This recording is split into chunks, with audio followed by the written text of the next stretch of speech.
to the Spiritual Singer Podcast. I'm Jess, your friendly neighborhood dude bro medium and recovered skeptic, here to explain the unexplainable, to dive deep into spiritual concepts, to educate, inspire, and empower you, whether you're just dipping your toes into the water woo-woo or fully underway in your spiritual journey trying to find your place. Grab an espresso, a wine, or whatever you need to get ready. It's about to get spiritual.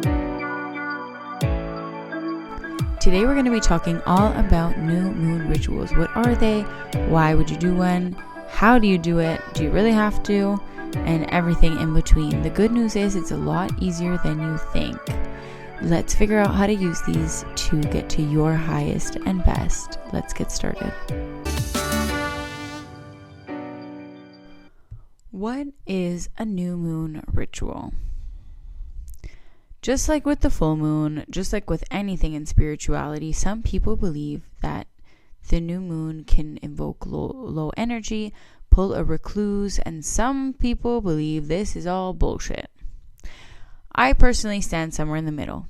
We know that the moon controls the tide, so it makes sense that we too, being made of 75% water, would be experiencing a change in energy or emotions. Astrologers tend to point out every axis in conjunction and pot and pan in the sky and tell us how that will all show up during our life, but I can't bring myself to believe that that can be relevant for everyone. I do, however, think that there is never a bad time to take stock of what you haven't accomplished, reaffirm what you want to be accomplishing, why, and how you're going to get there. I will never shy away from a little self-care. Why not call it a ritual? What is a ritual? Apparently, it's a religious or solemn ceremony consisting of series or actions performed according to a prescribed order. This could be true if you're someone who subscribes to the witchy side of spirituality. You could love this. And if you're like me and you're not, then there's a lot of other options. The word itself has skyrocketed in use, according to Google, in the last couple years, and I would bet that it has to do with the public's growing interest in spirituality and self-development. Many things, in my opinion, can be a ritual. From your morning coffee to your afternoon nap, our habits and rituals form our reality, and we can receive as much magic as we're willing to stay open to. When I tell people that I do moon rituals, I think they picture me dancing around the fire, singing naked, holding my crystals. Even though I talk to spirits, I am not just there yet on my spiritual journey. Not because I don't think that stuff is helpful, but just because it's not my truest expression. And spirituality to me is following your individual nudges, not just whoever is the newest guru on social media.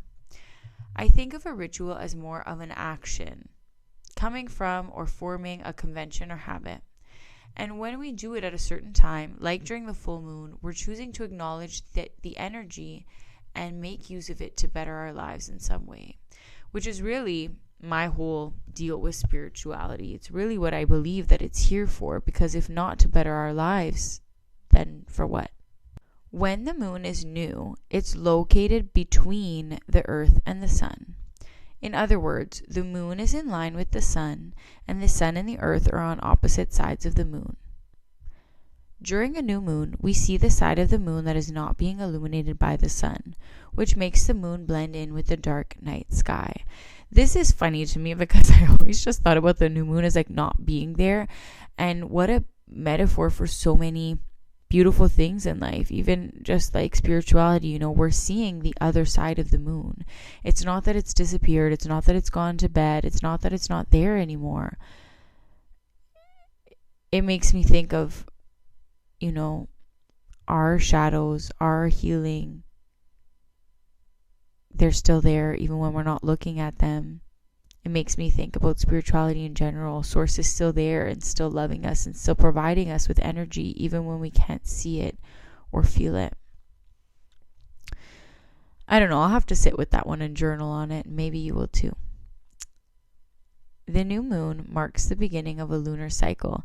This means that there's a new moon about once a month because the moon takes about a month, 29.5 days to orbit Earth. And if you didn't know this, it's actually as women, our hormone cycles sync up with the moon, and that's why our cycles are usually 28 to 30 days, as opposed to the man's hormone cycle of the 24-hour cycle where they reset day per day, which is what our 9-to-5 work day is made after. But that's for another day. Just a fun fact for you.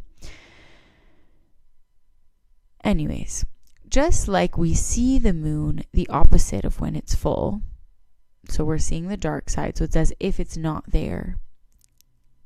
And just like we see it opposite, we should also treat our rituals as the opposite of what we would do in a full moon.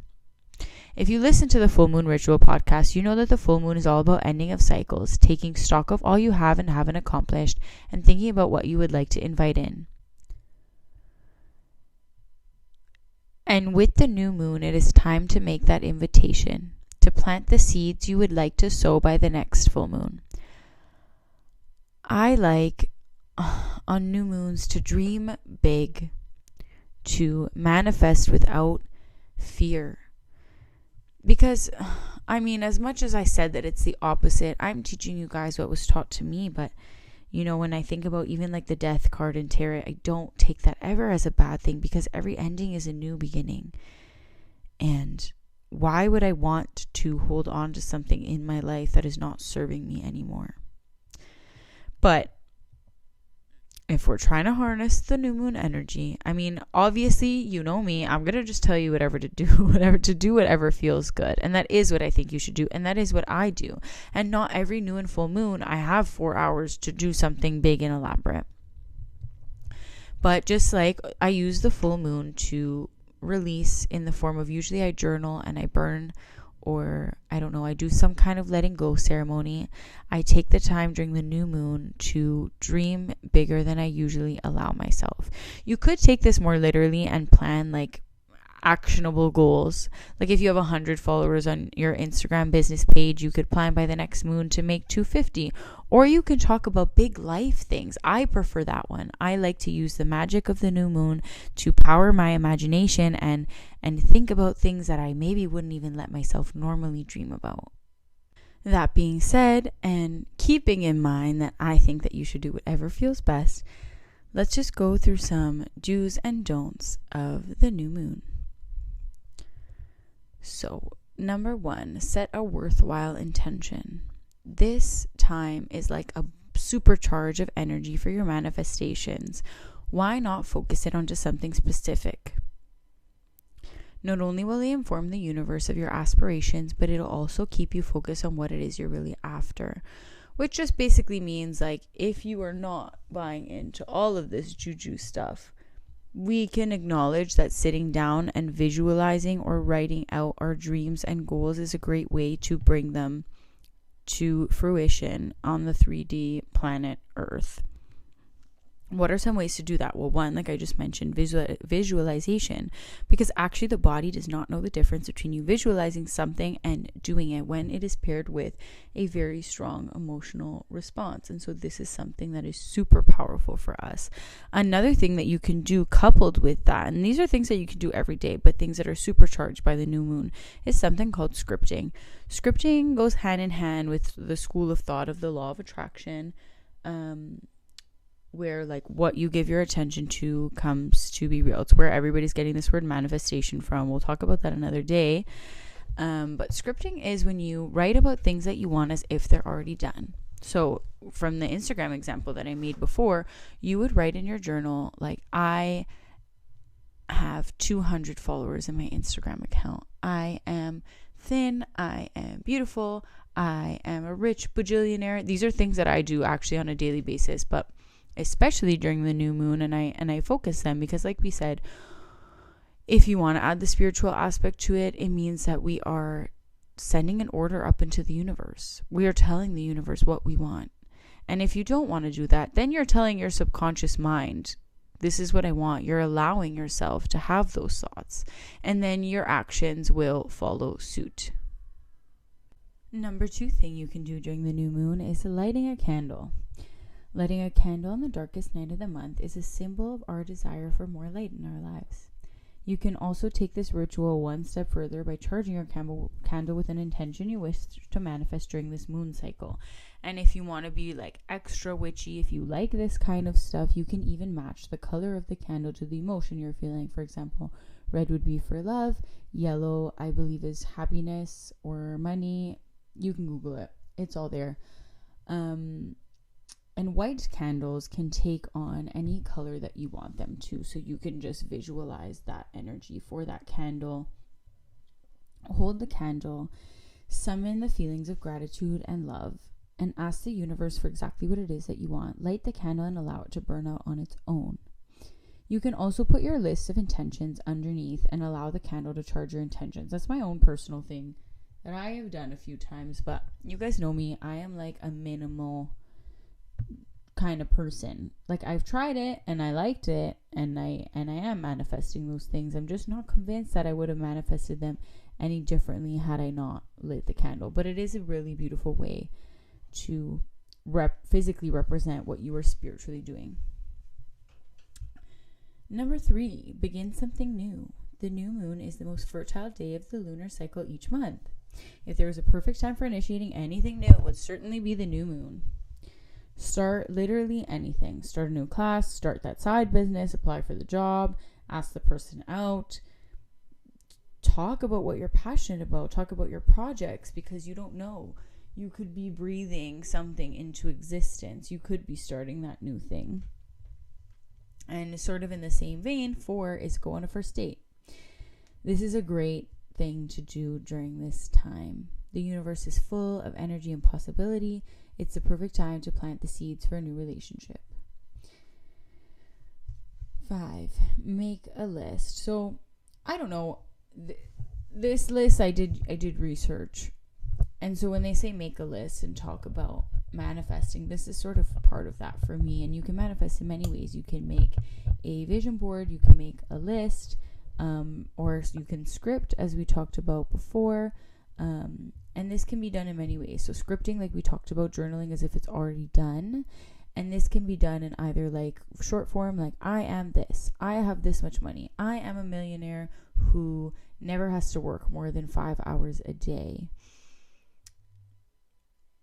Love, my life is full of love and relationships come easily to me.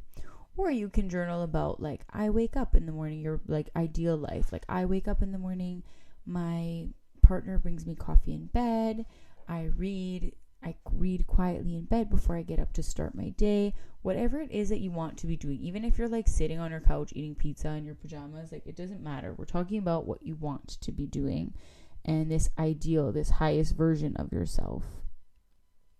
And how the first step to bringing that to reality is to being able to visualize it. And so this is a great way to do that. Number 6 is create a sacred space. This is a perfect time to set a sacred space aside in your home to make your own magic. So you can cleanse the energy first, and you can do this with like literally clean up, but also with sage or Palo Santo, and you can claim it as that sacred space. I like to do this with my whole house. Like I know cleaning is like a full moon thing. This is why I kind of tell you guys you should just do whatever makes you feel good. But I like to clean, and then I like to make new energy, and then I like to think about what I'm manifesting. Now let's talk about what not to do. Quitting something you care about.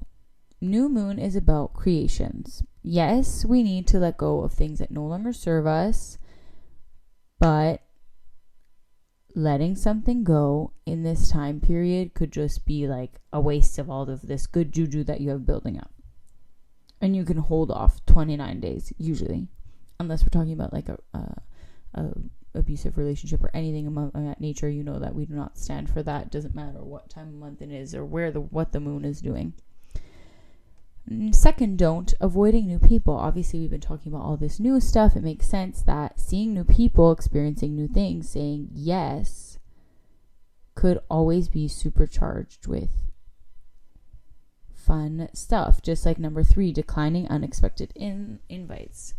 You know, we're talking about new things, meeting new people. What a great time to get out of the house, to be social. Say yes to all and any random invites that come your way. 4, and this one I found interesting, but 4, spending time with energy suckers. This is something you probably don't want to do at any time. So I don't really know why we need the new moon to specify this, But sometimes we have those friends who we love very dearly, but maybe they're just a little bit hard to be around for too long of a period of time, and those are the people that we're talking about in this case. So that concludes our do's and don'ts, our explanation of what the new moon is all about. Be sure to say yes to new and unexpected opportunities. Be sure to charge all of those manifestations. And if you are feeling sad and this is not the time for that yet, and you need to sit with your feelings somewhere else, then throw this podcast away. No, just kidding. Maybe still give me some love. And then forget everything that I just said and do what feels right to you. Spirituality is meant to enhance our lives, not to force us into some kind of box of things that we should be or have to be doing. All of this stuff is to make your life even better. These manifestations, this visualization, all of this is about bringing our dreams into this reality to bring you to your highest and best. As always, I hope that this was helpful. Remember to take what helps, leave what doesn't, and that you can book one-on-one readings with me through my website, through my Instagram. You can contact me on email. I love chatting with you guys. If you think this podcast would be helpful to anyone you know, please share, subscribe. I also offer them on YouTube. If apps are not your thing, you can find me everywhere at The Spiritual Singer. Thank you so much for listening, and we will talk soon. Love you.